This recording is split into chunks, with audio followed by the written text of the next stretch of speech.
The glass shattered 6 inches from her face. Serafina Ashford felt the spray before she heard the crash. Tiny shards sharp as winter rain cutting across her cheek. Warm blood followed. A single drop traced down her jaw, Who are hung you? for a What moment are at you her doing chin, here? then I fell am onto here the for what collar is of her mine. dress. You must leave The at good once. dress, the last one that Please mattered. don't leave me. Her father's I hand must. still This is trembled the in the end. air No, where he'd wait. thrown the tumbler. Whiskey dripped down the wallpaper behind her. The same wallpaper her mother had chosen 15 years ago, back when the Ashford name still meant something in Boston. Back when Senator Thomas Ashford could walk into any room in Massachusetts and command respect. Now he couldn't command his own hands. $50,000. His voice cracked on the number. That's what you're worth. That's what will save us. Serafina didn't move, didn't raise her hand to the blood on her face. She stood perfectly still in the center of the drawing room, put together, spine straight. 22 years old, and she'd already learned that stillness was a kind of armor. Movement invited attention. Attention invited violence. Her mother stood by the cold fireplace. No coal for 2 months now. February in Boston without heat. Margaret Ashford's breath misted in the frigid air, but she didn't shiver. She'd stopped shivering weeks ago, stopped eating too mostly, giving her portions to Serafina when she thought her daughter wasn't watching. The lawyer sat in the wing chair like a carrion bird. Mr. Pemberton, black suit, black hat resting on his knee, black leather case open on the side table. He'd been pulling papers from that case for the last 20 minutes, spreading them across the mahogany surface like a dealer laying out cards in a poker game nobody wanted to play. The Duke of Hawthorne Manor, Pemberton said. His voice was professionally neutral, the voice of a man who'd brokered worse deals than this and slept fine afterwards. 90 years old, consumption. The physicians give him 3 months at most. 3 months, Thomas Ashford laughed. It was an ugly sound. 3 months playing nursemaid to a dying old man, and our debts disappear. The house stays ours. Food back on the table. He looked at Serafina then, really looked at her for the first time in weeks. It's a mercy, girl. He won't even be able to consummate the marriage. You'll be a wealthy widow by summer. The blood from her cheek reached her collar. She watched it spread into the fabric, a dark stain blooming like a flower. When, she asked, one word, flat, no emotion in it. She'd learned that too. Emotion was fuel for her father's rage. Better to be stone, better to be ice. Pemberton shuffled papers. The carriage arrives tomorrow morning, 6 o'clock. The Duke wishes the marriage performed immediately upon your arrival at Hawthorne Manor. He's had the license prepared, all legal.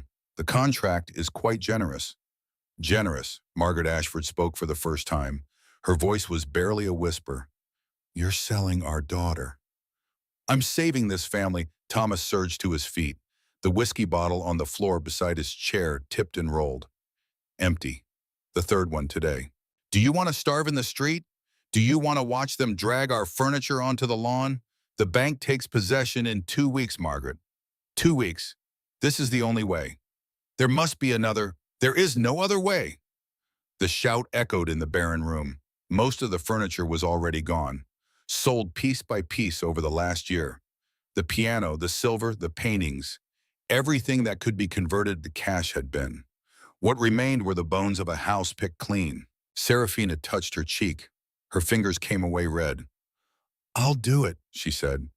Her parents turned to look at her. Her father was something like relief flooding his ruined face. Her mother was something far worse. Understanding. The knowledge that she'd failed her daughter in every way that mattered. Sarah, Margaret started. I'll marry him. Serafina looked at the lawyer. What are the terms? Pemberton pulled a document from his case. $50,000 paid directly to Senator Ashford upon completion of the marriage ceremony. An additional $10,000 per year to be settled upon you, Mrs. Ashford, as a widow's pension after the Duke's death. The Duke requires only that you reside at Hawthorne Manor and provide him comfort in his final months. You will be expected to manage his care, read to him, ensure his dignity. His dignity, Serafina repeated. Yes. She wanted to laugh, wanted to scream, wanted to run from this room, this house, this city. But her legs were lead, her lungs were stone, and somewhere in the distance she could hear the sound of her mother crying. Soft, almost silent. The way Margaret Ashford had learned to cry over the last 3 years after her husband had taught her that loud grief only made things worse.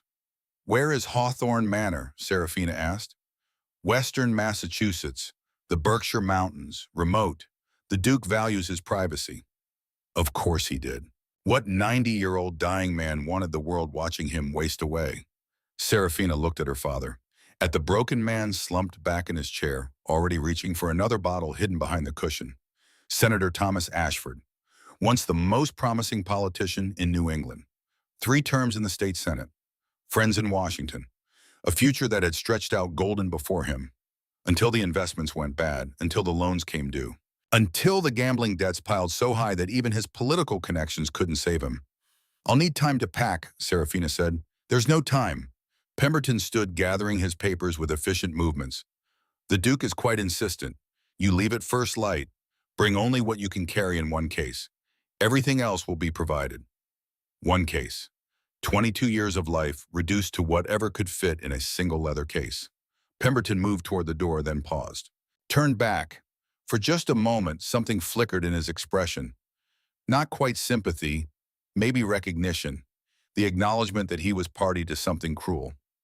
"The Duke is not a bad man," he said quietly. "He's simply old and alone.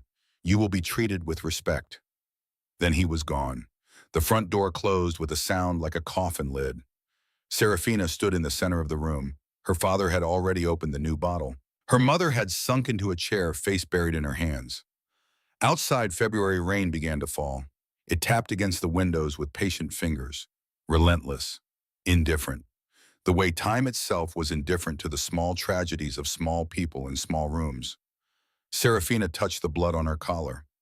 Fear tasted like iron, like the metal tang of her own blood, like pennies and rust in the beginning of the end. She turned and walked from the room. Her footsteps echoed on the bare wooden floors, up the stairs, down the hallway, into her bedroom. The last space that was still hers, for one more night. She sat on the edge of her bed and didn't cry. The carriage arrived at dawn. Black lacquered wood, 4 horses perfectly matched grays. A driver in a long coat who didn't speak when he loaded her single case onto the back. Didn't meet her eyes. Didn't offer his hand to help her climb inside. Serafina's mother stood on the front steps in her nightgown and shawl. She'd been awake all night. Serafina had heard her pacing in the room below, back and forth, like a prisoner measuring out her cell. Now Margaret Ashford pressed something into her daughter's hands. A small silk bag. Inside, Serafina felt the weight of pearls. "My grandmother's," Margaret whispered. "The only thing I kept. They're yours now. Something of your own. Something he can't take." Serafina closed her fingers around the pearls. They were warm from her mother's skin. "I'm sorry," Margaret's voice broke. "I'm so sorry, Sarah. If I were braver, if I were stronger, if I could have stopped him." "It's done." Serafina kissed her mother's cheek, tasted salt. "Take care of yourself. Eat. Promise me you'll eat." "I promise." A lie. They both knew it. But lies were a kindness sometimes. Serafina climbed into the carriage. The door closed with a heavy thunk. Solid. Final. Through the window, she could see her father's silhouette in an upper window. Watching. Or maybe not. Maybe he'd already turned away back to his bottles and his ruin. The driver climbed onto his seat. Leather creaked. Rain snapped. The carriage rolled forward. Serafina didn't look back. If she looked back, she would break. And she could not afford to break. Not now. Not when she needed every ounce of strength just to survive what came next. The carriage turned onto Commonwealth Avenue. Morning light filtered through clouds the color of old bruises. Boston rolled past the windows. Familiar streets. The park where she'd played as a child. The church where she'd been baptized. The houses of families who no longer spoke to the Ashfords, who crossed the street when they saw Margaret coming, who whispered behind gloved hands about scandal and disgrace and how far the mighty fall. Goodbye to all of it. The city gave way to countryside, brown fields and bare trees. The landscape of late winter caught between the death of one season and the birth of another. Not quite frozen, not quite thawed, just gray and waiting. Inside the carriage, Serafina examined her prison. Velvet seats, brass fixtures, a small lantern that swung gently with the movement of the wheels. Everything expensive, everything well-maintained. the carriage of a wealthy man, but also empty, cold. No blankets, no warming stones for her feet, just the bare necessities of transport. She pulled her cloak tighter and watched the miles accumulate. The driver stopped once mid-morning at a coaching inn. He watered the horses and returned with bread and cheese wrapped in paper, passed it through the window without a word. His face was weathered 50s, maybe with the kind of scarring that spoke of old violence, a knife wound across his left cheek, something that had taken part of his ear, military. The posture gave it away, the way he moved with economy and purpose. No wasted motion. Why would a dying 90-year-old duke employ a soldier as his driver? Serafina ate the bread. It was good bread, fresh, better than anything she'd tasted in months. She forced herself to eat slowly to make it last, even though her stomach screamed for more. The driver climbed back onto his seat. The journey continued. They traveled west, always west, toward the mountains that rose like sleeping giants on the horizon. The landscape grew wilder, fewer farms, fewer towns, more forest, dense pine and bare oak pressing close to the road like something hungry. Night fell on the first day somewhere in the middle of nowhere. The driver pulled into another inn, smaller than the first, rougher, the kind of place where questions weren't welcome and strangers paid in cash. A room had been arranged, second floor, a narrow bed and a wash basin, a single candle. The innkeeper's wife brought soup and more bread. She looked at Serafina with knowing eyes. "Traveling far?" she asked. "Far enough. Alone. For now." The woman nodded. "Set down the soup. Lock your door." Good advice. Serafina ate, washed her face in cold water, lay on the bed fully dressed with a chair propped under the door handle. She didn't sleep. Through the thin walls, she could hear the sounds of the inn. Rough voices, laughter, footsteps in the hallway. Once someone tried her door. The handle turned. The chair held. The footsteps moved on. Serafina stared at the ceiling and counted the hours until dawn. Day 2 was colder. The landscape climbed. They were in the mountains now. Real mountains, not the gentle hills around Boston. The road switchbacked up, slopes covered in pine. Snow appeared in sheltered hollows, gray and tired from a winter of slowly dying. The driver pushed the horses hard. They made good time. Too good, like he was racing against something. Or toward it. At noon, they crossed a bridge over a gorge. Serafina looked down at black water churning over rocks 50 feet below. One wrong turn, one spooked horse. That's all it would take. She pulled back from the window. That evening, they stopped at a larger town. Springfield, maybe, or somewhere near it. The driver secured 2 rooms at a proper hotel, paid with cash from a roll of bills that could choke a horse. New bills, crisp. Serafina's room had a fireplace. A maid brought wood and kindling, built the fire without being asked, brought hot water for washing, laid out clean towels. "Will you be wanting dinner, miss?" "Yes, thank you." "In your room," or "Here is fine." The maid nodded and left, returned 30 minutes later with a tray, roast chicken, potatoes, carrots, a glass of red wine, real food, a proper meal. Serafina ate sitting at the small table by the fire. The heat felt like forgiveness against her skin. She hadn't realized how cold she'd been, how deep the chill had settled into her bones over the last months of poverty and fear. She sipped the wine slowly, let it warm her from the inside. Tomorrow they would reach Hawthorne Manor. Tomorrow she would meet the man she was meant to marry. A dying stranger, 90 years old, 3 months to live. And then she would be a widow, wealthy, free, if she could survive 3 months. Serafina finished her meal, bathed in the basin, changed into the clean nightgown she'd packed, climbed into the bed, real sheets, a real mattress, luxury she'd almost forgotten existed. She slept, deeply, dreamlessly. The sleep of exhaustion and surrender.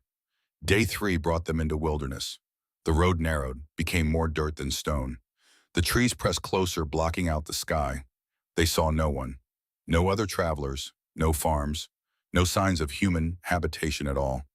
Just forest, dark and deep and watching. Serafina felt it. The weight of isolation settling over her like a shroud. They were beyond the reach of civilization now. Beyond help, beyond rescue. If something happened to her out here, no one would know. No one would come. The driver seemed unbothered. He drove with the same steady competence, navigating ruts and rocks with practiced ease. Once they passed a fallen tree blocking half the road, he dismounted, examined it, then simply drove around through the underbrush. The carriage tilted at a dangerous angle. Serafina gripped the seat, but the driver knew his business. They made it through. As they continued, Serafina noticed something else. The driver's coat had fallen open when he'd climbed down to check the tree. Underneath, she'd caught a glimpse of leather, a holster, and the dark gleam of a pistol. Armed. Why would a driver need to be armed? The question sat in her chest like a stone. Late afternoon. The sky was beginning to dim when the forest suddenly opened up. A valley, wide and deep, ringed by mountains. And at the far end, on a rise of land that commanded the entire vista, stood Hawthorne Manor. Serafina pressed her face to the window. The manor was enormous, 3 stories of gray stone with wings extending to either side of a central tower. Gothic Revival architecture, pointed arch windows, steep roof lines, chimneys like sentinels against the darkening sky. Beautiful and terrifying. The carriage descended into the valley, followed a road that cut through bare fields, passed through an iron gate that stood open waiting. Serafina's heart hammered. Her hands were ice. She pressed them together in her lap and forced herself to breathe. This was it, the end of the journey, the beginning of whatever came next. The carriage rolled up a long drive. Gravel crunched under the wheels. They passed manicured grounds gardens, sleeping under winter mulch hedges, cut with geometric precision. Then they were climbing the steps to the main entrance. The carriage stopped. For a long moment, nothing happened. Serafina sat frozen. The driver remained on his seat. The horses stamped and blew. Then the manor's front door opened. A woman emerged. Tall, thin as winter itself. Silver hair pulled back in a severe knot. Black dress, high collar, eyes like polished steel. She descended the steps with the bearing of a queen. Stopped beside the carriage. Looked through the window directly at Serafina. "Miss Ashford," she said. Her voice was cultured. Boston Brahmin, old money and older pride.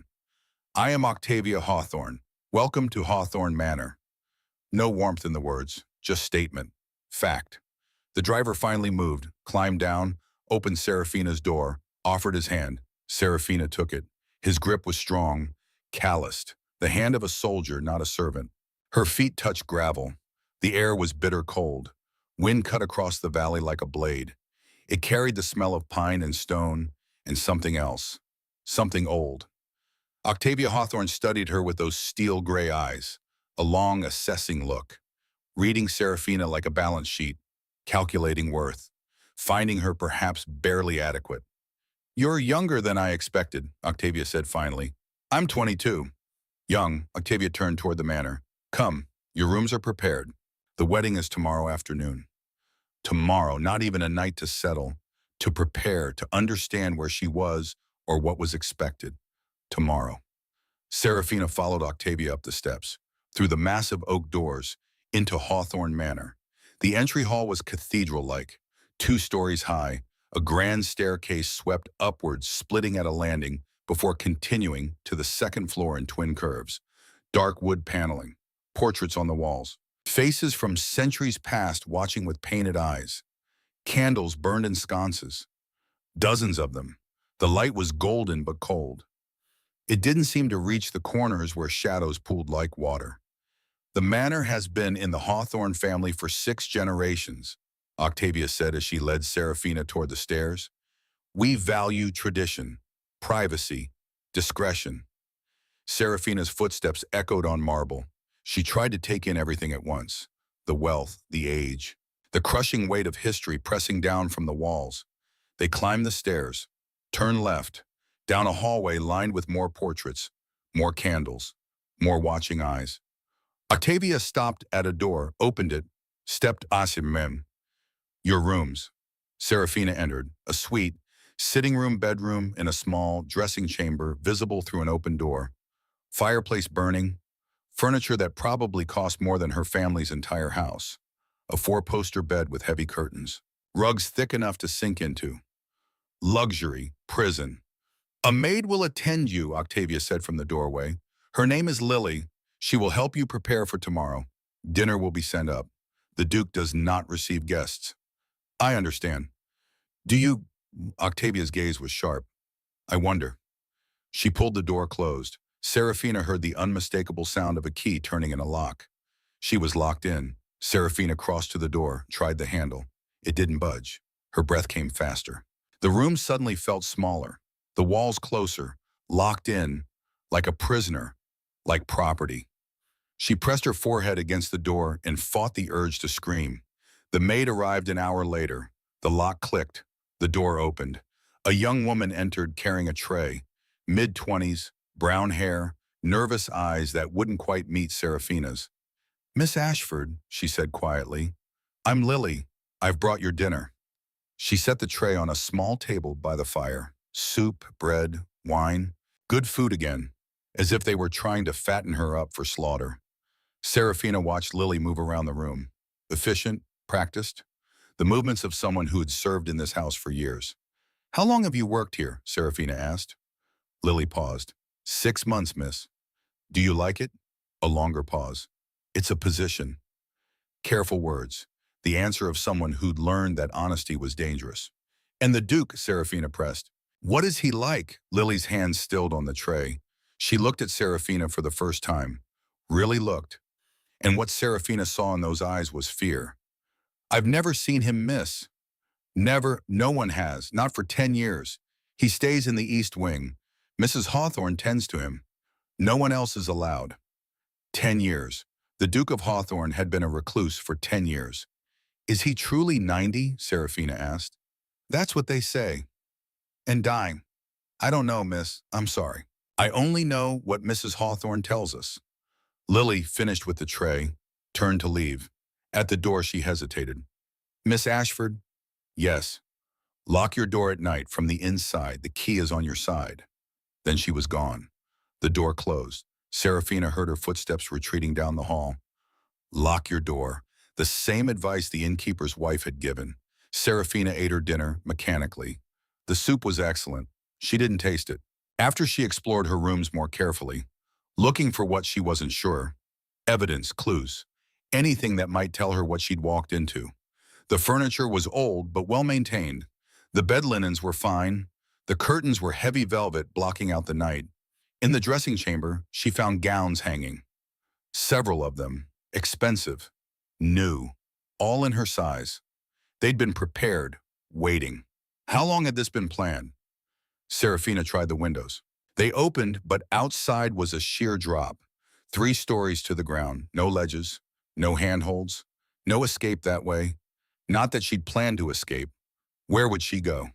She had no money, no horse, no knowledge of the land, and her family's debts hung over her like a guillotine blade ready to fall if she didn't fulfill her end of this bargain. She was trapped by debt, by duty, by the simple mathematics of poverty. Serafina changed into one of the nightgowns left for her, white cotton, modest. She climbed into the massive bed and pulled the covers up to her chin.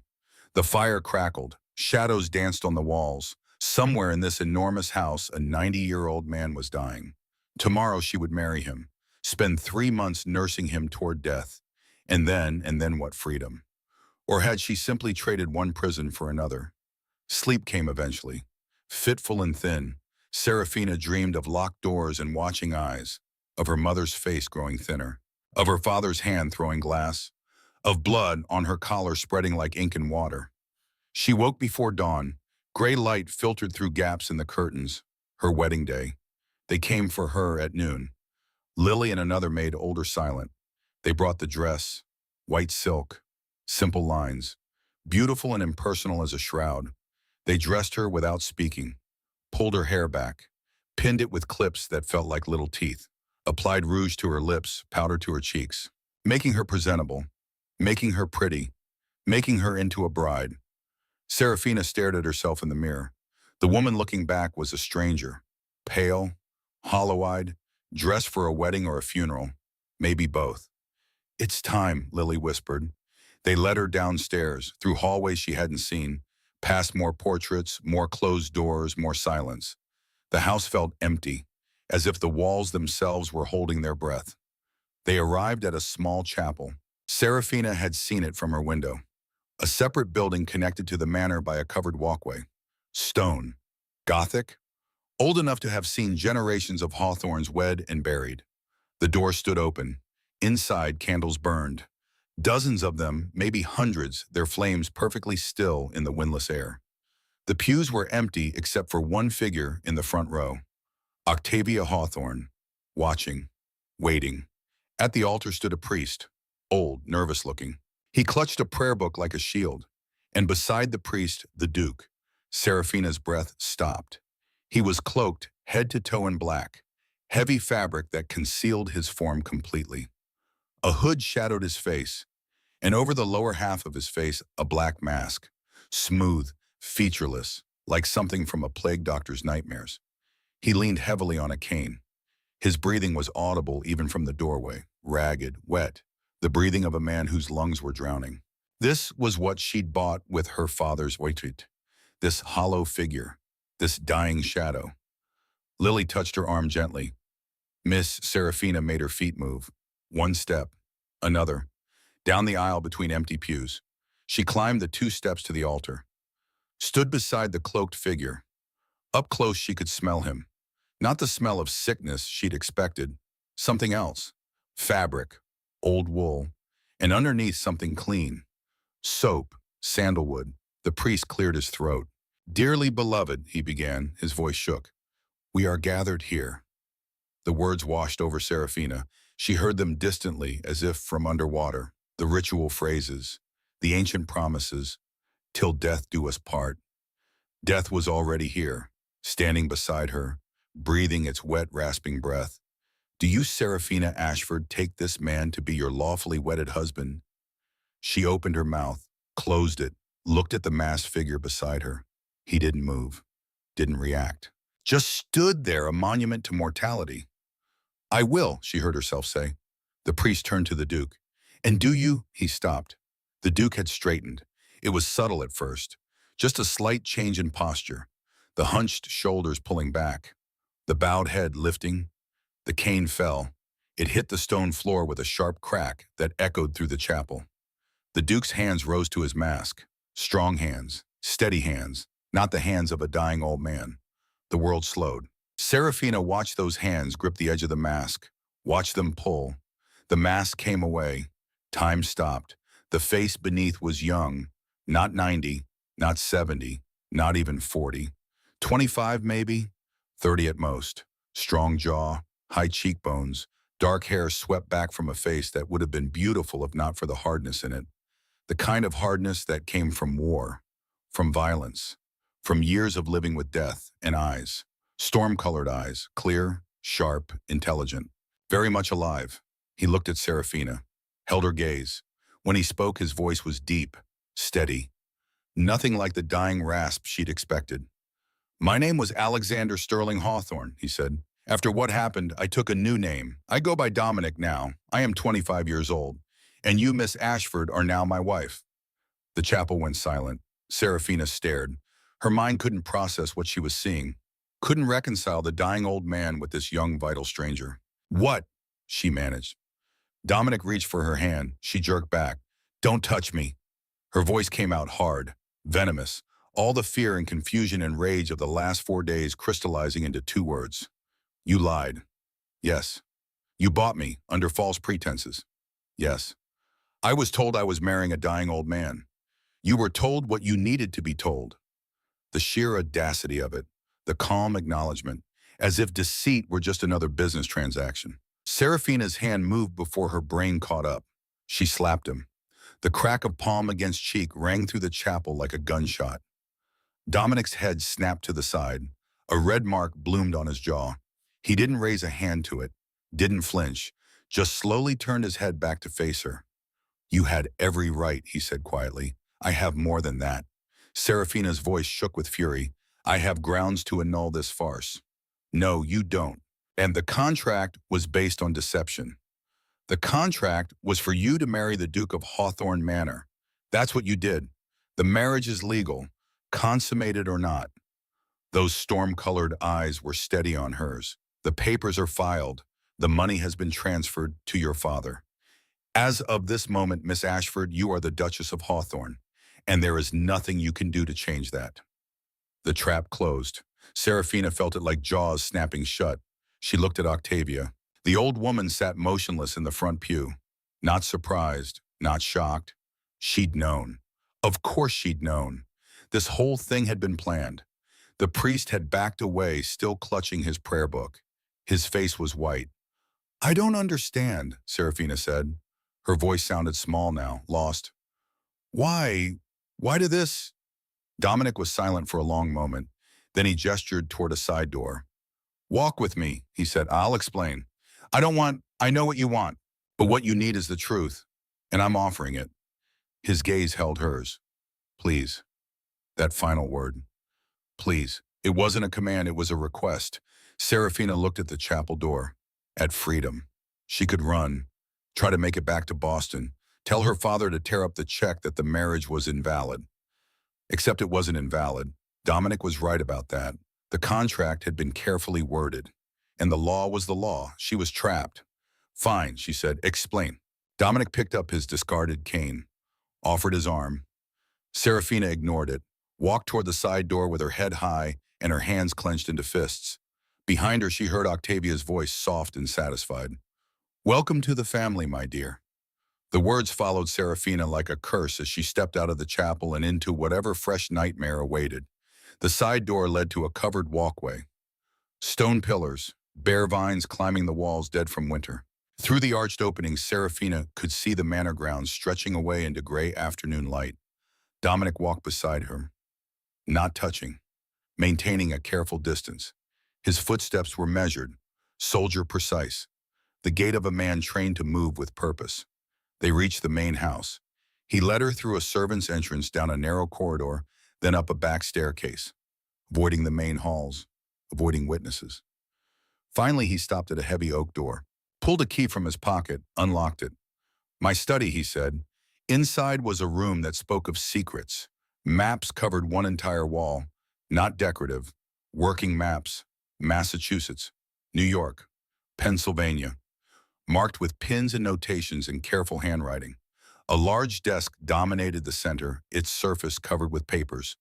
Ledgers, what looked like legal documents. But it was the weapons that caught Serafina's attention. A rifle mounted above the fireplace, two pistols on the mantel, a cavalry saber hanging from a rack near the window. Not decorations. These were tools, maintained, ready. Dominic closed the door behind them, locked it. "Sit," he said, gesturing to a leather chair. "I'll stand." "As you wish." He moved to a sideboard, poured amber liquid from a crystal decanter into two glasses, offered her one. She didn't take it. He set it on the desk anyway, within her reach, then took his own and stood by the window backlit by fading daylight. "My cousin Cameron died 10 years ago," he said. No preamble, no easing into it. "Here, in this house, in the library downstairs. I killed him." The words hung in the air like smoke. Serafina's hands tightened on the back of the chair. "Self-defense," Dominic continued. His voice was flat, factual. "He came at me with a letter opener. We fought. He fell, hit his head on the corner of the fireplace, died instantly." "Why did he attack you?" "Because I accused him of murder." Silence. Dominic took a slow drink. His gaze never left hers. Cameron was 22, charming. Everyone loved him, especially my uncle, his father. Cornelius Hawthorne, federal judge, one of the most powerful men in Massachusetts. He paused. Cameron was also a killer. A killer. He murdered a young woman named Charlotte Devereaux. She was my fiancée. The glass in Dominic's hand trembled, just slightly, the first crack in his composed facade. Charlotte died July 16, 1884, fell from a cliff on the property. The authorities ruled it an accident, but it wasn't. Cameron pushed her, and I can prove it. He moved to the desk, pulled open a drawer, removed a leather-bound journal. Charlotte kept a diary. She documented everything. Cameron's threats, his obsession with her, his demands that she break our engagement and marry him instead. The last entry was July 15th, the day before she died. She wrote that she was going to the authorities, going to expose Cameron for something he'd done. Dominic held out the journal. Serafina took it. The leather was soft, worn. She opened to a random page, saw feminine handwriting, neat loops and careful strokes. May 3rd, 1883. Alexander proposed today. She stopped, looked up at him. Alexander Sterling Hawthorne was my full name, Dominic said quietly. After Cameron died and I had to disappear, I started using my middle name, Dominic. It was safer, less recognizable. Serafina nodded slowly, flipped to the last page. Read the final entry. I cannot stay silent any longer. Tomorrow I will tell them everything about Cameron, about what he did to Margaret Williams, about the lies, the threats. Alexander returns from Boston tomorrow evening. By then, justice will be. The entry ended mid-sentence. Margaret Williams. Serafina looked up. Another girl. Died in 1880. Horse riding accident, so they said. But Charlotte suspected, she was investigating, and Cameron killed her for it. Dominic moved to the fireplace, stared at the flames. I was in Boston when Charlotte died. Business for the estate. I received a telegram, came home immediately, found everyone gathered. The body had already been taken away. My uncle was there, Cornelius. He told me it was an accident. Tragic, but an accident. You didn't believe him. I knew Charlotte. She was an excellent rider. Careful. She wouldn't have gone near that cliff alone. And there were marks on her wrists, bruises. His jaw tightened. I confronted Cameron 3 days later. Here, I told him I knew that I was going to the authorities. And he attacked you. Yes. Where was your uncle when this happened? Away, Boston. Convenient that. He arrived the next morning, found Cameron dead, and immediately accused me of murder. Said I'd killed his son in cold blood, out of jealousy, that Cameron had been courting Charlotte and I couldn't stand the competition. That's absurd. Is it? To someone who didn't know the truth, Cameron was beloved. I was quiet, reserved, the strange nephew who spent more time with books and weapons than people. Who would the authorities believe? Dominic turned to face her. Cornelius is a federal judge. He has connections throughout New England, friends in Washington. He could have had me hanged before I ever saw a courtroom. So my grandmother, Octavia, she helped me disappear. We faked my death, spread rumors I died of pneumonia while traveling abroad, buried an empty coffin, and I became a ghost. For 10 years. Yes. Why come back? I never left. I've been here, hiding, living in the East Wing. No one outside this house knows I'm alive. No servants except those we absolutely trust. No visitors, nothing that could give me away. He moved closer. But Cornelius has been hunting. He's convinced I survived. He's been hiring investigators, asking questions, getting close. So you needed a wife. I needed someone with no connections to my past. Someone who could plausibly be here caring for a dying old man. Someone whose presence wouldn't raise suspicions. Those storm gray eyes held hers, and someone whose family was desperate enough not to ask too many questions. The brutality of it, the cold calculation. A wife bought with lies, Serafina said. A wife who will be safe from my enemies. Safe you've made me an accomplice to fraud. I've made you a duchess, with protections most women would kill for. I didn't ask for protections. I asked for honesty. Honesty would have sent you running, and I couldn't afford that. Serafina set the journal down on the desk. Her hands were shaking. Rage or fear, she couldn't tell which. What do you want from me? Nothing you're not already contractually obligated to provide. Live here, play the role of dutiful wife. Don't ask questions where servants can hear. Don't go into town. Don't write letters without my knowledge. You want a prisoner. I want you alive. His voice went hard. If Cornelius discovers I'm living, he will come for me, and he will destroy anyone associated with me, your parents included. The money I sent them, it came from accounts Cornelius doesn't know about. But if he learns of the connection, he will take everything. Your father will end up in debtor's prison, your mother in the poorhouse, and you... Oh.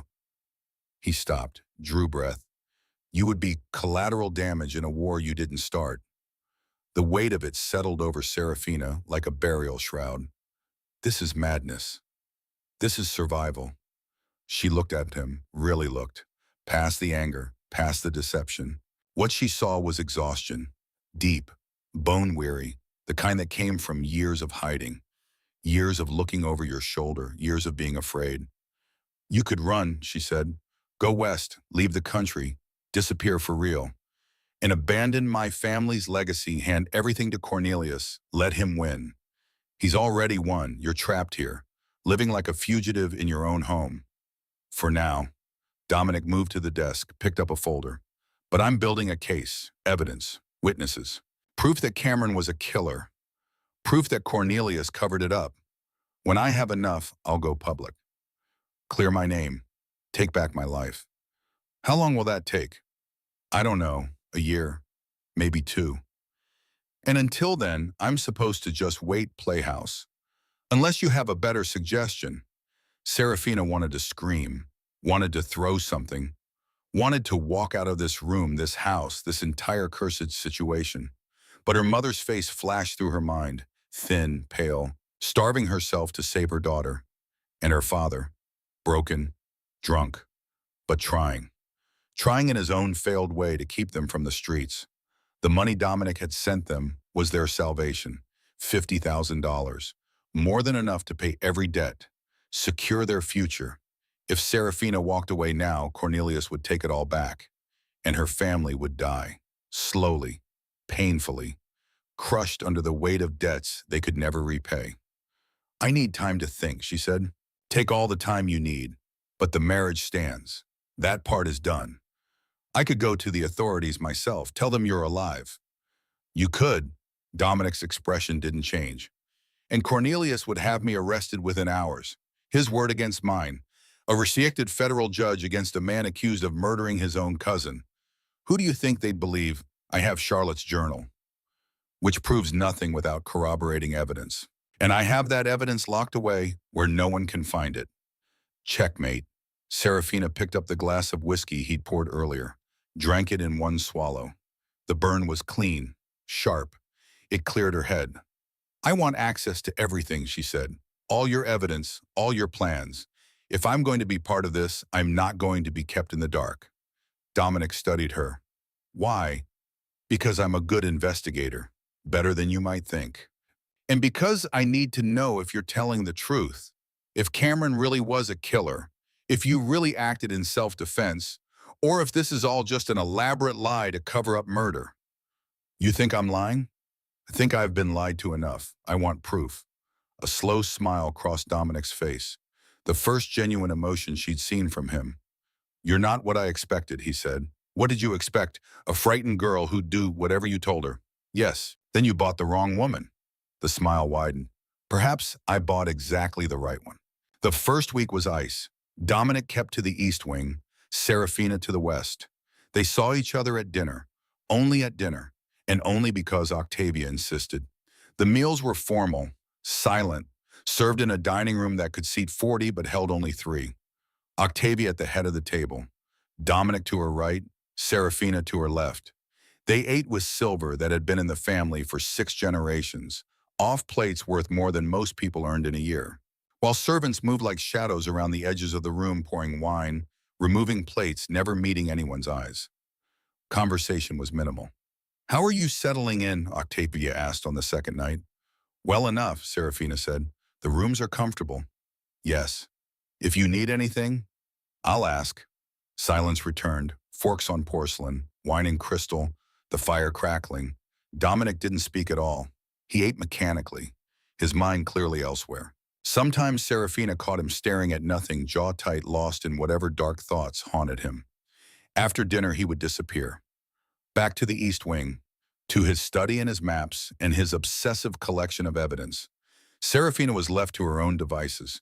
She explored the manor. It was a labyrinth, 47 rooms by her count, libraries, parlors, conservatories filled with sleeping plants, ballrooms that hadn't seen dancing in decades, servant quarters, storage rooms, a wine cellar that could stock a hotel, everything well-maintained, everything empty, a house built for life, for family, for generations.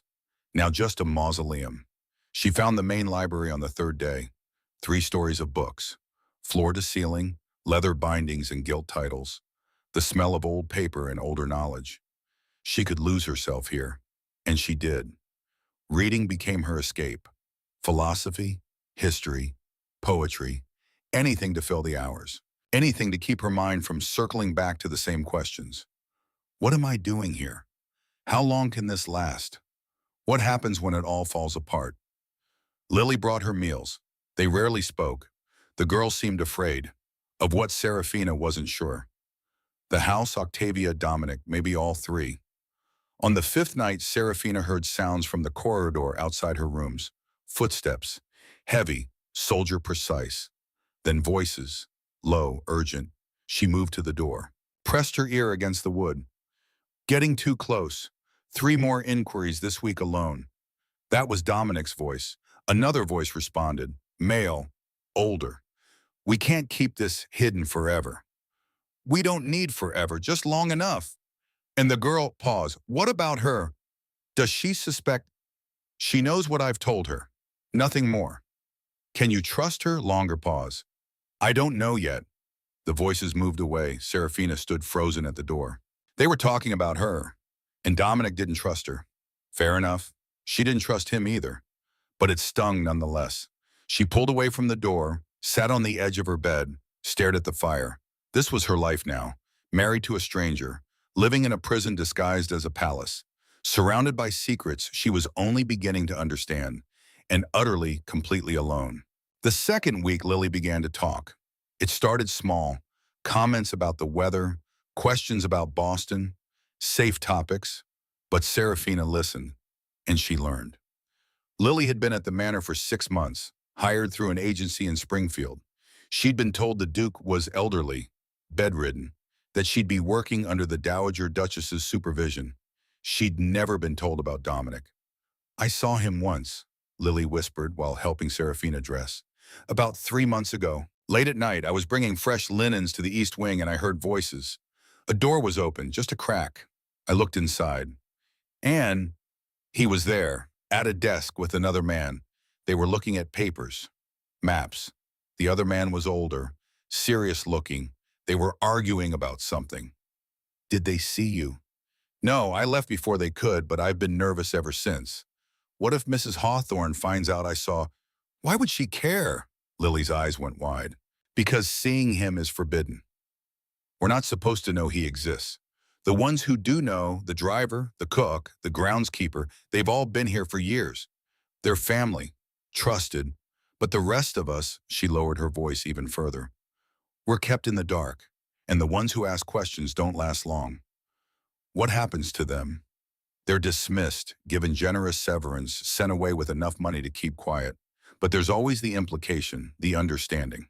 That talking would be unwise. Serafina absorbed this.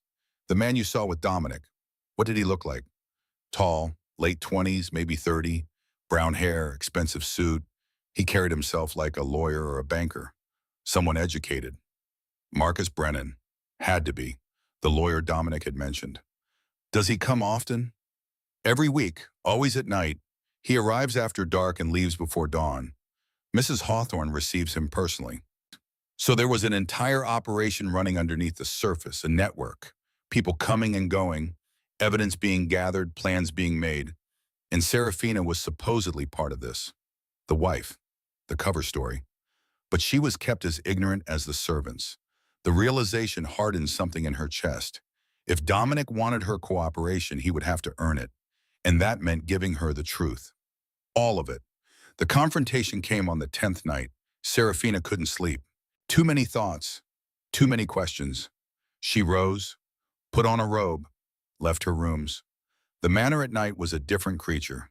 Shadows deeper, silence heavier, candlelight creating pools of uncertain illumination that didn't quite reach the corners. She walked, no destination in mind, just movement, anything to quiet her restless mind. She found herself near the East Wing, the forbidden territory. Ahead, a sliver of light showed beneath a door. Voices. Serafina moved closer. Careful, silent. Can't hide forever, Dominic. A man's voice. The lawyer, Marcus.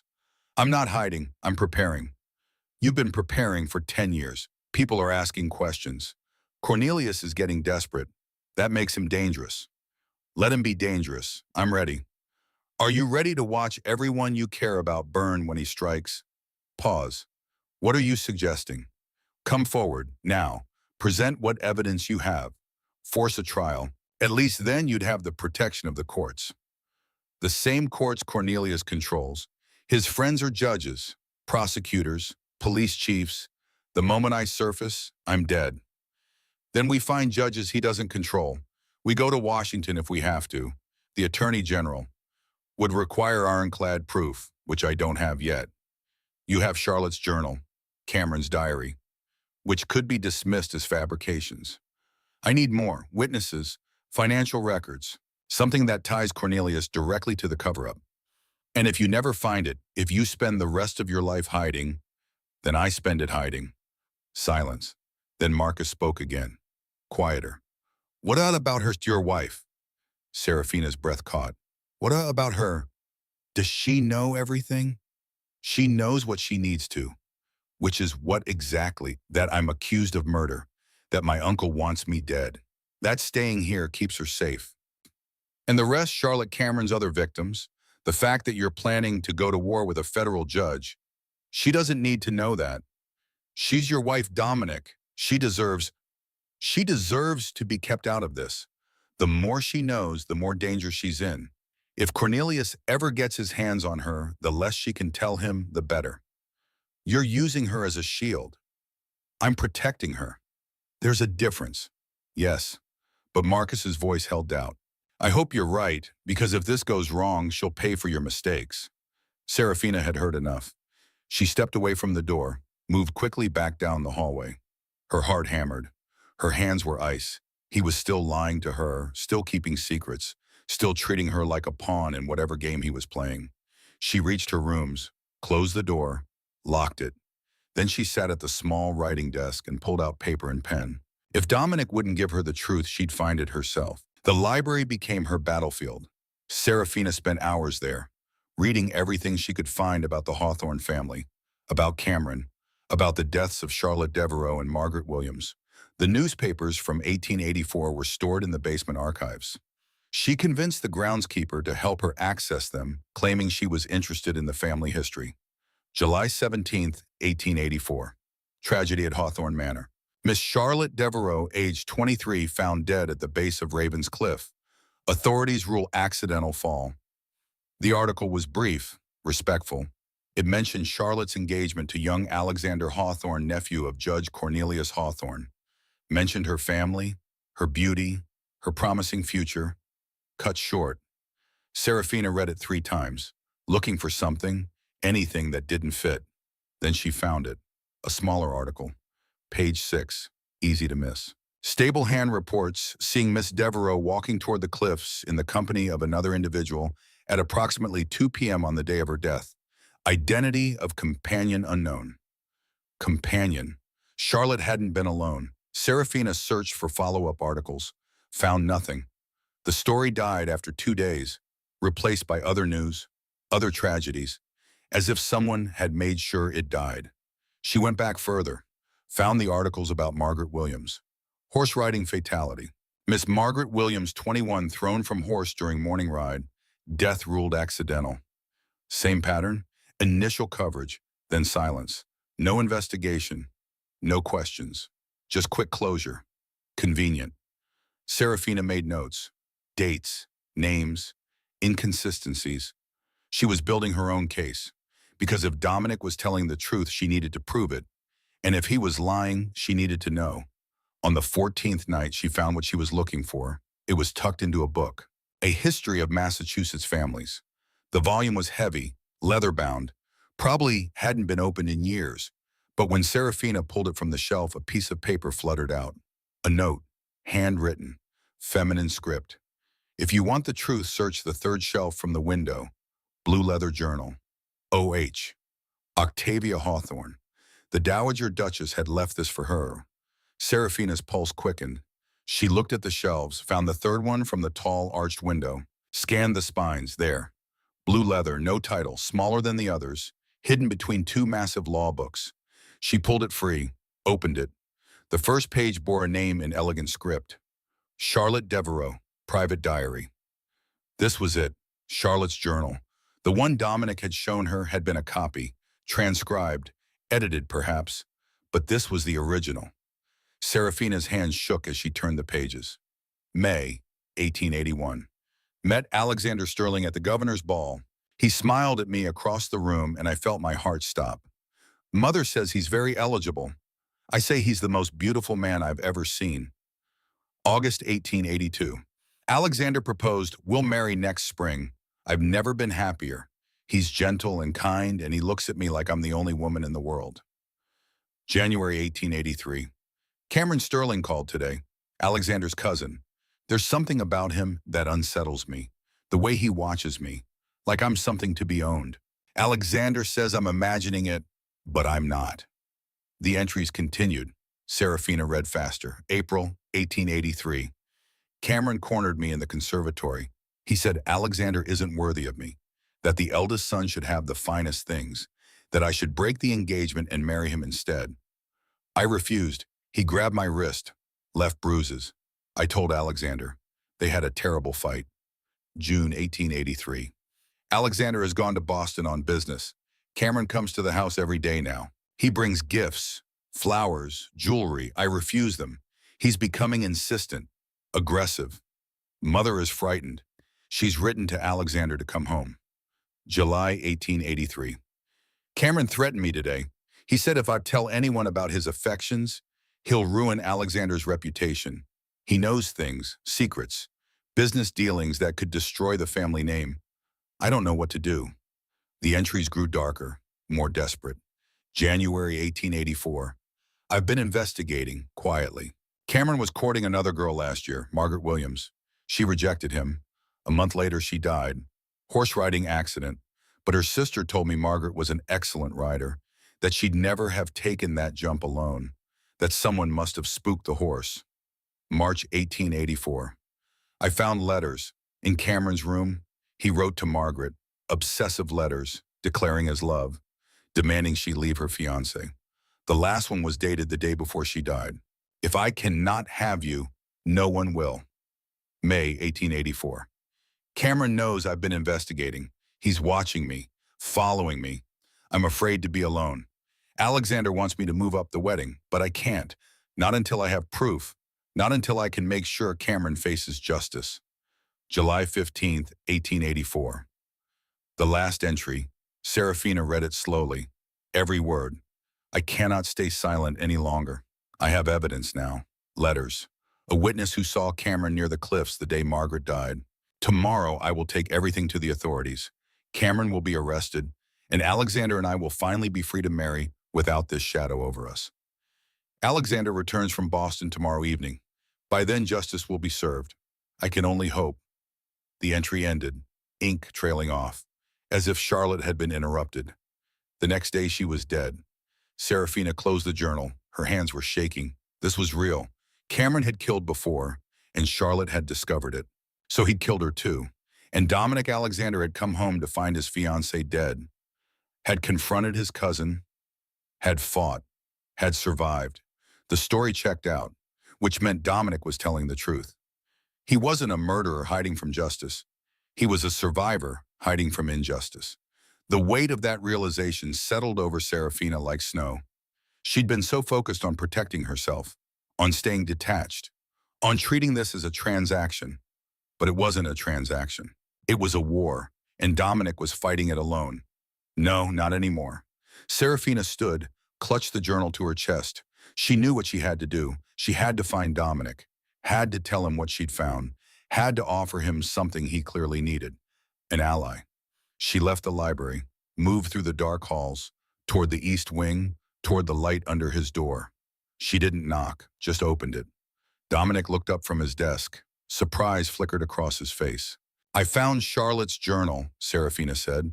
She held it out. The real one, the original. Octavia left it for me to find.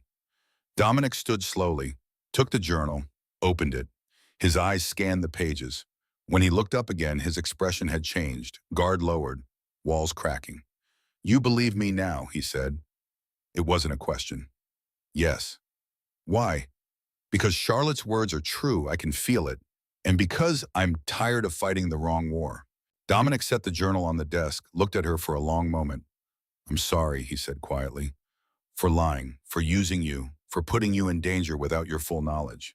Are you sorry, or are you just saying what I want to hear? Both. Honest, at least. If we're going to do this, Serafina said, if I'm going to help you take down Cornelius and clear your name, then no more secrets.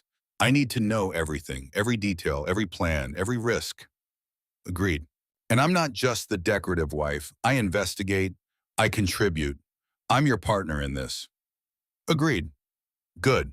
She moved to the desk, looked at the maps, the documents, the evidence he'd been collecting. Then show me what you have and tell me what we do next. Dominic smiled, a real smile, tired but genuine. We prove my uncle is a criminal. We gather enough evidence that even his friends can't protect him, and then we bring him down. How long will that take? Months, maybe a year. Then we'd better get started. Serafina pulled up a chair. For the first time since arriving at Hawthorne Manor, she felt like she had purpose. Not as a victim, not as a pawn, as a player in the game, and she was damn well going to win. They worked through the night. Dominic spread documents across the desk like a general planning a campaign. Maps, letters, financial records, a decade of evidence carefully collected, meticulously organized. Serafina absorbed it all. Cameron's pattern was clear once you knew where to look. 3 women over 4 years, Margaret Williams in 1880, a girl named Elizabeth Porter in 1882, then Charlotte in 1884. All young, all beautiful, all engaged to other men, all dead. How did he get away with it? Serafina asked. Cornelius. Dominic pointed to a series of bank records. Every time Cameron killed, money moved. Large sums, paid to coroners, police chiefs, newspaper editors, anyone who might ask uncomfortable questions. And no one noticed? Some did, but Cornelius is powerful. People who challenged him found themselves ruined, careers destroyed, reputations shredded. Eventually, everyone learned to look the other way. Serafina traced the money trail with her finger. 50,000 here, 20,000 there. The cost of buying silence. We need more than financial records, she said. We need Cameron's own words. Proof of intent. I know. Dominic's jaw tightened. I've searched everywhere. His rooms were cleared after he died. Personal effects burned. Cornelius made sure of it. Burned all of it. Everything in his bedroom. But Dominic stopped, looked at her. There was a place, Cameron's retreat, a room in the North Tower. He kept it locked. No one was allowed inside. Have you searched it? No, after he died, Octavia had the tower sealed. Too many memories, too much pain. I respected that. Maybe it's time to stop respecting the past and start using it. Dominic studied her. Something shifted in his expression. Respect, perhaps, or recognition. Tomorrow, he said, we search the tower. Dawn came cold and clear. Serafina dressed in practical clothing, a simple dress, sturdy boots, hair pinned back. She met Dominic in the main hall. He carried a ring of old keys, heavy iron, the kind that opened locks built to last centuries. Octavia was waiting. The Dowager Duchess stood at the base of the tower stairs. Her face was unreadable, but her hands trembled slightly as she held out another key. The master key, she said to Dominic, for the upper room. I've kept it all these years. Couldn't bring myself to open it. Couldn't bring myself to throw it away. You don't have to do this, grandmother. Yes, I do. Octavia's steel gray eyes moved to Serafina. Charlotte was like a granddaughter to me. I failed her. Failed to see what Cameron was. Failed to protect her. Perhaps this will make amends.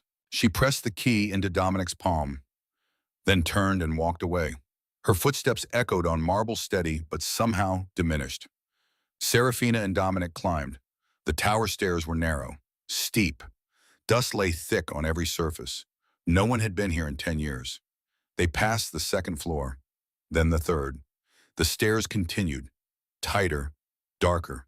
Finally, they reached a door. Heavy oak, iron reinforcements. A lock that looked like it could withstand a battering ram. Dominic inserted the key. It turned with a grinding sound, metal on metal, rust in time. The door swung open. The room beyond was small, circular, windows on all sides offering views of the valley below. And it was pristine. Unlike the stairs, no dust here. The air was stale but not musty. as if the room had been sealed, preserved exactly as it was the last time Cameron had been here. A desk sat beneath the eastern window, a chair, bookshelves lined with leather volumes, a small daybed in one corner, and everywhere photographs, faces, women's faces, pinned to the walls like trophies. Margaret Williams, smiling at a garden party, Elizabeth Porter, in a wedding dress that she never lived to wear, Charlotte Devereaux, laughing, beautiful, alive. Serafina felt ice spread through her chest. He collected them, she whispered. Dominic's face had gone white. He stared at Charlotte's photograph, his hands clenched into fists. We should burn this place, he said, voice rough. Burn it all. Not yet. Serafina moved to the desk. First, we take what we need. She opened drawers, found papers, letters, and beneath them, wrapped in oilcloth, a journal. Black leather, no name on the cover. She opened it. Cameron's handwriting, sharp, aggressive, the letters slashing across the page like knife cuts. The first entry was dated March 1880. Margaret Williams thinks she's too good for me. We'll see how long that lasts. They always change their minds. Or they don't. Either way works. Serafina's stomach turned. She flipped forward, June 1880. Gretch's fiancé is weak. She'll see that eventually. She'll see I'm the better choice, the only choice. September 1880.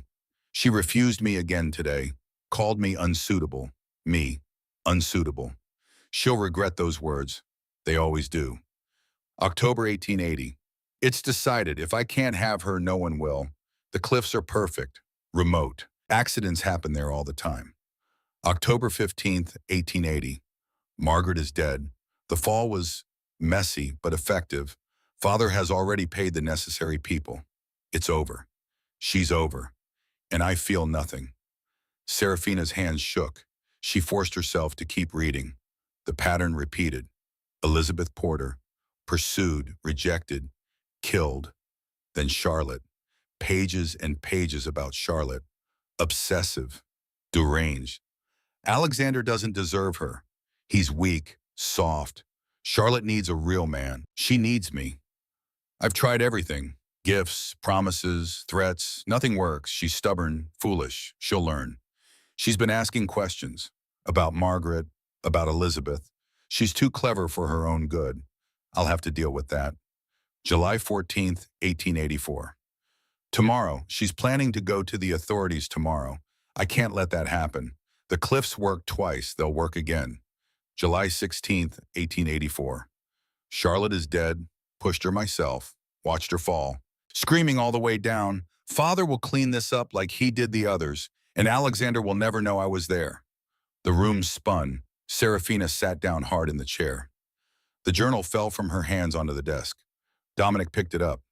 Read. His face went from white to gray to something beyond color, beyond emotion. This is it, he said finally, voice hollow. This is everything we need. Confession, premeditation, multiple murders, all in his own hand. Your uncle covered it all up. Yes. He knew. All along he knew what Cameron was, and he protected him anyway. Cameron was his only son. That's not an excuse. That's not... Serafina stopped, drew breath. How many more would there have been if you hadn't stopped him? I don't know. Dominic looked at the photographs on the walls. I don't know. They gathered everything, the journal, the letters, the photographs, wrapped them carefully, carried them down the tower stairs. Behind them, the door stood open, sunlight streaming in, exposing Cameron's shrine to its victims. Let it rot, Serafina thought. Let the whole cursed place fall to ruin. Marcus Brennan arrived that night. Serafina finally met him properly. Tall, late 20s, sharp brown eyes that missed nothing. Harvard-educated, she'd guess, well-bred, but with calluses on his hands that spoke of work beyond pushing papers. Mrs. Hawthorne, he bowed slightly, formal, respectful. I've heard a great deal about you. None of it good, I imagine. A smile. On the contrary, Dominic says you're formidable. Dominic says a lot of things, not all of them true. Fair enough. Marcus set his leather case on Dominic's desk. Shall we get to work? They spread out Cameron's journal. Marcus read it slowly, thoroughly, his lawyer's mind cataloging every detail. When he finished, he sat back. This changes everything, he said. This is ironclad. Cameron's own confession. Multiple murders, pattern of behavior, combined with Charlotte's journal and the financial records showing Cornelius's cover-up payments, he looked at Dominic. We can go public. Not yet. Dominic pointed to the map on the wall. Cornelius has too many allies. Judges, prosecutors, police. The moment we present this, he'll use his influence to discredit it. We go to the Attorney General in Washington and risk someone in that office being Cornelius's man known. We need leverage first. We need something that guarantees they'll listen. What are you suggesting? Before Dominic could answer, there was a knock at the door. Lily entered, but not the nervous maid Serafina had come to know. This Lily moved with confidence, purpose, or tsuctus. The letter arrived, she said, handed an envelope to Dominic. He opened it, read. His face hardened. What is it? Serafina asked. Dominic passed her the letter. Heavy paper, official seal, written in precise script. Dominic Hawthorne, if you truly exist and are not merely a ghost conjured by desperate imagination, I am coming for you. I know you hide at the manor. I know you've married. I know you think yourself safe. You have 1 week to turn yourself in to the authorities. If you do not, everyone you love will pay the price. This is my final warning. Cornelius Hawthorne, federal judge. The threat was clear, specific, and very real. Serafina looked at Lily. How did this arrive? Courier. He didn't wait for a response. When? An hour ago. Serafina's mind raced. My parents, are they safe? Silence. Dominic moved to his desk, pulled out a telegraph. Recent, the paper still crisp. He handed it to Serafina without a word. Fire at Ashford residence. Boston. Damage extensive. Occupants safe. Arson suspected. The world tilted. My parents are alive, Dominic said quickly. I had men watching them. They got out. But the house is gone. Cornelius did this. Yes. Rage flooded through Serafina, white hot, blinding. That's it then. We go to him. Now, tonight, we end this. That's what he wants. He's baiting us. I don't care. He tried to kill my parents. He burned their house. This stops now. Dominic and Marcus exchanged looks. She's right, Marcus said quietly. Cornelius has escalated. He won't stop. And every day we wait is another chance for him to destroy more lives. Lily spoke up. There's something you should know about me. My real name is Lily Mitchell. My father is Judge Harold Mitchell, Federal Circuit Court, Boston. Everyone turned to look at her. You're a judge's daughter, Serafina asked. Yes, my father and Cornelius have been rivals for 20 years. When my father heard rumors that Dominic might be alive, he asked me to investigate. I took a position here 6 months ago to gather information. You've been spying on us. I've been trying to help. Lily pulled papers from her apron pocket. My father is willing to take this case. He has the authority to override Cornelius's influence. But he needs evidence, real evidence, the kind that can't be dismissed. Dominic looked at Cameron's journal, at Charlotte's diary, at the financial records. We have it, he said. Then we move now, Marcus said. Tonight, we take everything to Boston, present it to Judge Mitchell, force a grand jury, get this into public record before Cornelius can interfere. He'll try to stop us. Let him try. Serafina stood. When do we leave? Within the hour. Dominic was already moving, gathering papers, securing documents in a locked case. Serafina, you should stay here, where it's safe. No, Essine, this is dangerous. My parents were just burned out of their home. I'm done being safe. I'm done hiding. I'm going. Dominic met her eyes, saw the steel there, the determination. He nodded once. All right, but you do exactly as I say. No arguments. Agreed. They prepared quickly. Dominic strapped on a pistol. Marcus carried a rifle. Even Lily produced a small derringer from somewhere. Everyone armed, everyone ready. They took 2 carriages. Dominic, Serafina, and Marcus in the first.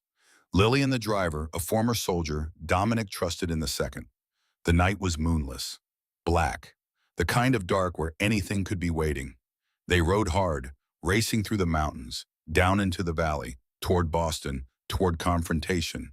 They reached the city at dawn.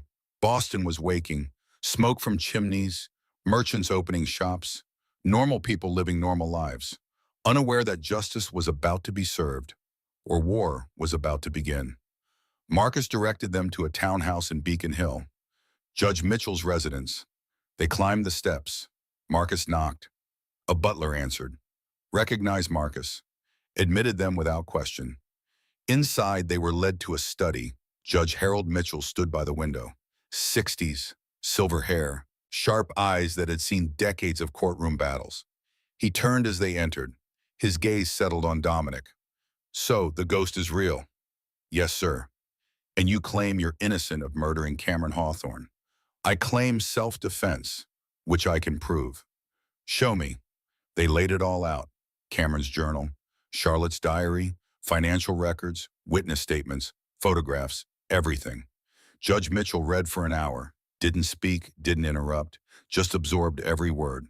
Finally, he set down the last document. This is damning, he said, not just for Cameron, for Cornelius. Obstruction of justice, conspiracy, abuse of power. He'll go to prison for this. If we can convict him, Marcus said. Oh, we'll convict him. The question is whether we can do it safely. Mitchell looked at Dominic. Cornelius has reached out to me, indirectly, through intermediaries, asking if I've heard anything about you. I've denied it, but he's getting desperate. Desperate men are dangerous. As if summoned by the words, there was a commotion outside. Shouting, the sound of carriages. The butler rushed in. Sir, there are men outside, armed men. They're demanding to see. The front door burst open, footsteps in the hall, heavy, multiple people. Then Cornelius Hawthorne strode into the study. Serafina had never seen him before, but she knew him instantly. Tall, late 50s, handsome in a cold patrician way, expensive suit, gold watch chain. The bearing of a man who'd never been told no. And behind him, 6 men, all armed, all watching Dominic with predatory focus. Hello, nephew. Cornelius's voice was smooth, cultured. It's been a long time. Dominic stood slowly, his hand moved toward his pistol. Don't, Cornelius gestured. His men drew weapons. You're outnumbered, outgunned, and very, very trapped. Judge Mitchell stepped forward. This is my home, Cornelius. You have no authority here. I have authority everywhere. Cornelius didn't even look at him. His eyes were locked on Dominic. You killed my son. Your son was a murderer. I have proof. Lies, fabrications. You've had 10 years to create false evidence. Cameron's own journal, his confession, in his handwriting, which you could have forged. We have witnesses, financial records showing you paid for cover-ups. Circumstantial, inadmissible. Cornelius smiled, cold, triumphant. I've already spoken with the district attorney. There will be no grand jury, no trial, just an arrest warrant for you and anyone who's helped you.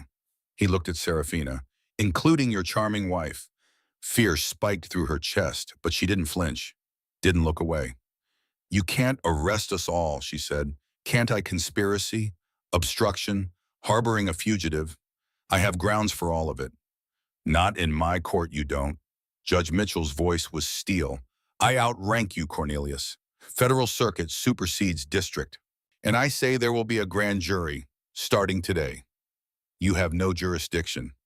I have all the jurisdiction I need. This evidence came to me. I have a duty to investigate, and I will, with or without your cooperation.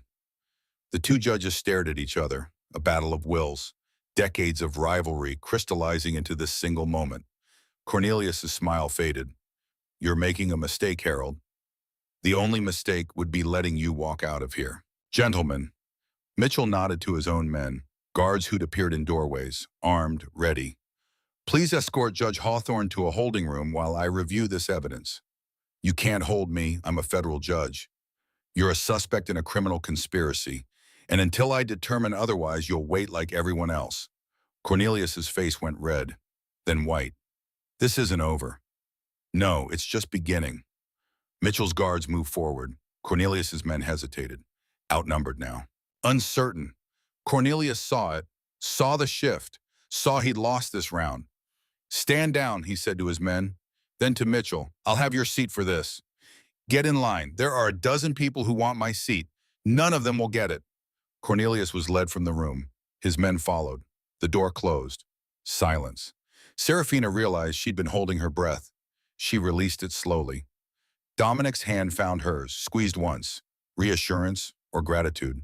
Maybe both. Thank you, he said to Mitchell. Don't thank me yet. We still have to win this. Mitchell sat at his desk. I'm convening a grand jury tomorrow morning, 9 o'clock, federal courthouse. You'll testify. All of you, and we'll present every piece of evidence you have. If it's enough, we indict.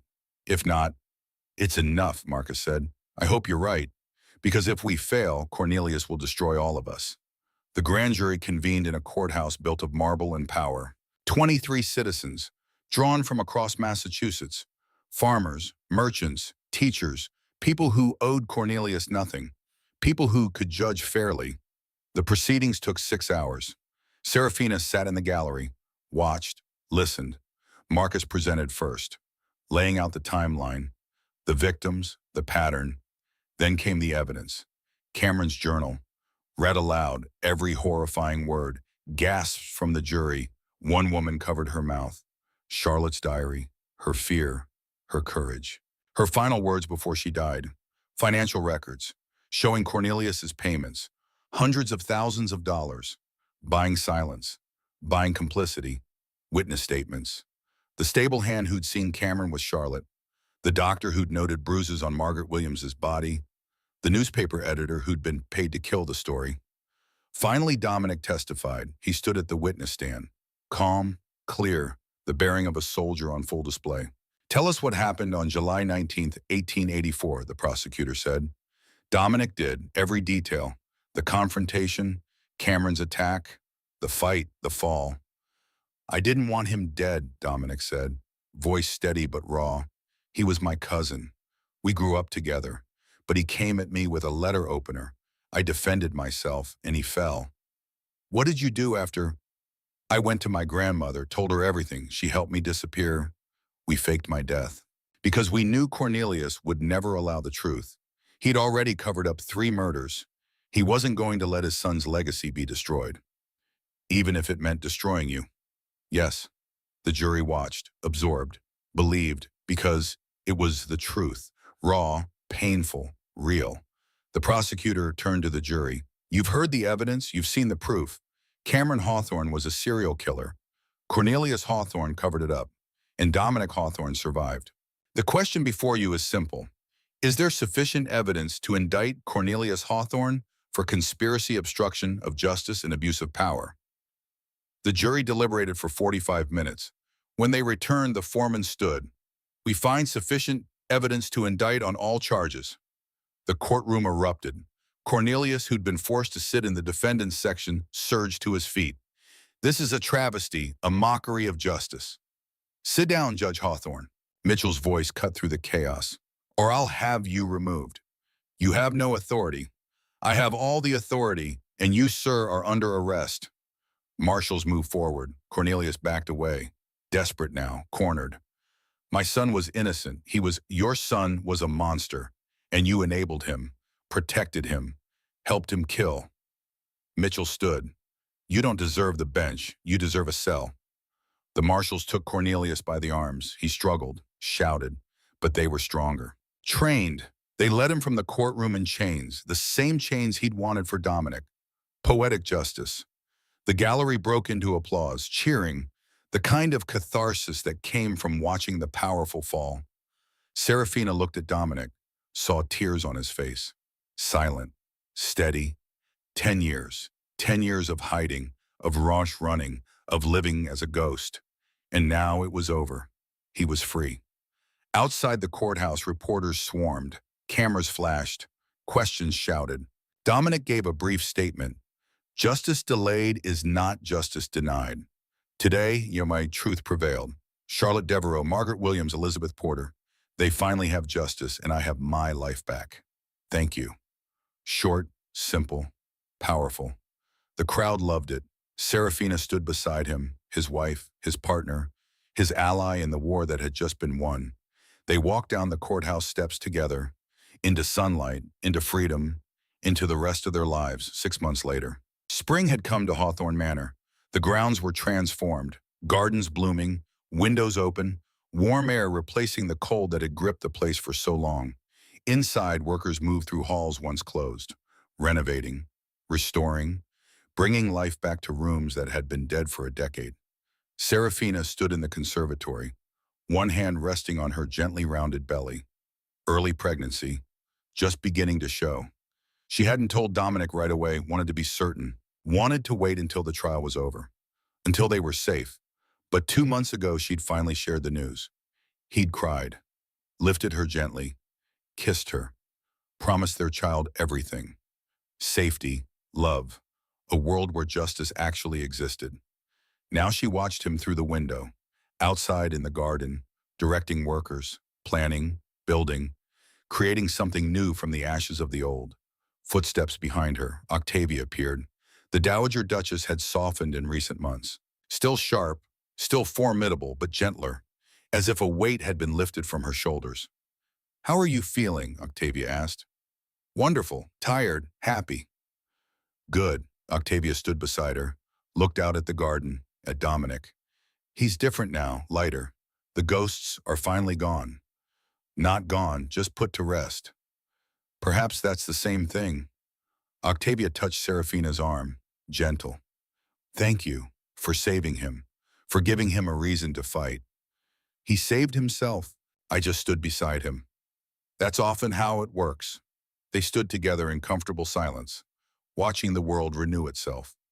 That evening, Serafina and Dominic walked the grounds. Sunset painted the sky in shades of gold and rose. The air smelled of lilacs and fresh earth. "I've been thinking," Dominic said, "about the manor, about what to do with it. And by mind, I want to turn part of it into a school for girls, daughters of families who can't afford education. A place where they can learn, grow, become strong enough to protect themselves." Serafina stopped walking, looked at him. "In Charlotte's name," she said. "Yes, and Margaret's, and Elizabeth's, all the women who were silenced. This would be their legacy, their voice, continued." "It's perfect." They continued walking, reached a small chapel on the edge of the property. The real chapel, not the one where they had had their false wedding. "I've been thinking too," Serafina said, "about our marriage, how it started." Dominic tensed slightly. "Yes, it began with lies, deception, desperation." "I know, I'm sorry. Let me finish." She turned to face him. "It began wrong, but it became right. We became real. Not because of any contract or obligation, but because we chose each other every day, even when it was hard, especially when it was hard. So I want to do it again, the right way, with honesty, with love, with everyone we care about watching." Dominic's eyes widened. "You want another wedding?" "I want our first real wedding, the one we deserved. Will you marry me, Dominic Hawthorne?" He laughed, pulled her close, careful of her belly, kissed her softly. "Yes, 1,000 times yes." They married 3 weeks later. Small ceremony, family and friends only. Judge Mitchell officiated. Marcus stood as best man, Lily as maid of honor. Serafina's parents were there. Healthy now, safe, living in a new house Dominic had bought them. Her father sober, her mother smiling. Octavia sat in the front pew, wiping tears with a silk handkerchief. The vows were simple, honest, true. "I marry you with complete honesty," Dominic said. "I love you. I choose you. Every day." "I marry you with complete trust," Serafina replied. "You are my partner, my equal, my home." They kissed, not as strangers, not as conspirators, as husband and wife. The reception was held in the gardens. Music, dancing, laughter. Everything the first wedding had lacked.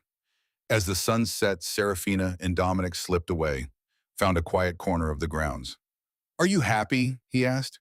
"Deliriously. Even knowing how we started, especially knowing how we started, it makes this more precious." They stood together, watching stars emerge, feeling the baby move between them. A new life, a new beginning, born from darkness but reaching toward light. 7 months later. November brought cold winds and early snow, and in the early morning hours of November 15th, Grace Sterling was born. Small, perfect, dark hair like her father, strong lungs, healthy. Dominic held her for the first time in the bedroom where his wife had labored through the night. His hands trembled. Tears streamed down his face. "She's so small," he whispered. "She's perfect," Serafina said. Exhausted but radiant, Grace gripped her father's finger, held tight. And in that moment, Dominic Hawthorne, who had survived murder, betrayal, a decade of hiding, and a war for justice, fell completely apart. "I promise," he told his daughter, "I promise you'll grow up safe, loved, free. Everything I didn't have. Everything your mother fought to give us." Grace yawned, unimpressed by promises, more interested in sleep. Serafina smiled. "She has your stubbornness and your strength."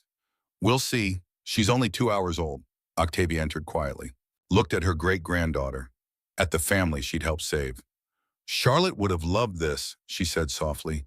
"Seeing you happy, seeing the family continue." "She's here," Dominic said. "In a way, Grace Charlotte Sterling." Octavia's composure finally cracked. She sat beside the bed, touched Grace's tiny hand. "Welcome to the family, little one." The years that followed were quiet. No more running, no more fear, no more ghosts. Just life. Grace grew, walking at 10 months, talking at 1 year, reading at 3, brilliant and stubborn and everything they could have hoped. The school opened when she was 4. Charlotte Devereaux Academy for Girls, full scholarship for any girl who wanted to learn. The first class had 12 students. By the second year, 50. By the fifth, over 100. Young women learning, growing, becoming strong. Legacy made real. Cornelius Hawthorne died in prison 3 years into his sentence. Alone, forgotten.